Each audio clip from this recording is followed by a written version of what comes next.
7 amalan perbuatan seperti haji, umroh di bulan Ramadan. Dari Ibnu Abbas radhiyallahu anhu, ia berkata bahwa Rasulullah Shallallahu alaihi wasallam pernah bertanya pada seorang wanita, "Apa alasanmu sehingga tidak ikut berhaji bersama kami?" Wanita itu menjawab, "Aku punya tugas untuk memberikan minum pada seekor unta."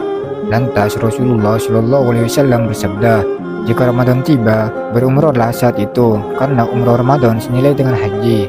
Hadis riwayat Bukhari dan Muslim. Berbakti kepada orang tua. Dari Anas bin Malik radhiyallahu anhu, ia berkata, ada orang mendatangi Rasulullah Shallallahu alaihi wasallam dan ia sangat ingin pergi berjihad namun tidak mampu.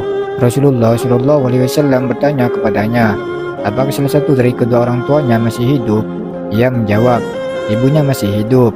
Rasul pun berkata padanya, bertakwalah kepada Allah Subhanahu wa taala dan berbuat baik pada ibumu.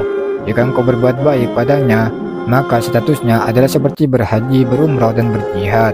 Hadis riwayat At-Tabrani. Salat fardu jamaah di masjid. Dari Abu Umamah radhiyallahu anhu, Nabi Muhammad sallallahu alaihi wasallam bersabda, siapa yang berjalan menuju salat wajib berjamaah, maka ia seperti berhaji. Seperti yang berjalan menuju salat sunnah, maka ia seperti melakukan umrah yang sunnah. Hadis riwayat Tabrani dalam Al-Mu'ajjam Al-Kabir. Melakukan salat duha atau isra. Dari hadis dari Abu Umamah radhiyallahu anhu, Rasulullah shallallahu alaihi wasallam bersabda, barang siapa mengerjakan salat subuh dan berjamaah di masjid, lalu dia tetap berdiam di masjid sampai melaksanakan salat sunnah duha, maka ia seperti mendapatkan pahala yang berhaji atau berumrah secara sempurna. Hadis riwayat Tabrani.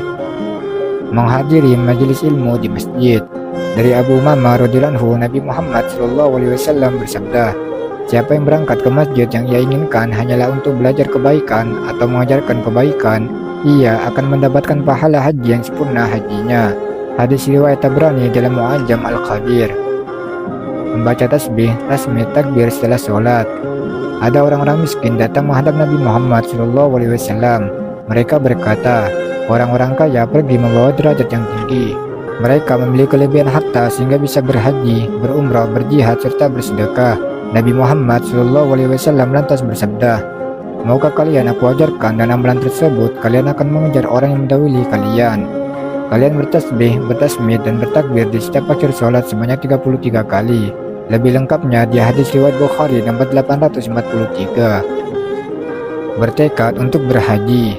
Contohnya ada yang sudah mendaftarkan diri untuk berhaji, namun ia meninggal dunia sebelum keberangkatan, maka ia akan mendapatkan pahala haji. Sebagaimana Nabi Muhammad SAW bersabda, jika salah seorang sakit atau bersafar, maka ia dicatat mendapatkan pahala seperti ketika ia dalam keadaan mukim, tidak bersafar, atau ketika sehat. Hadis riwayat Bukhari. Wallahu a'lam bishawab.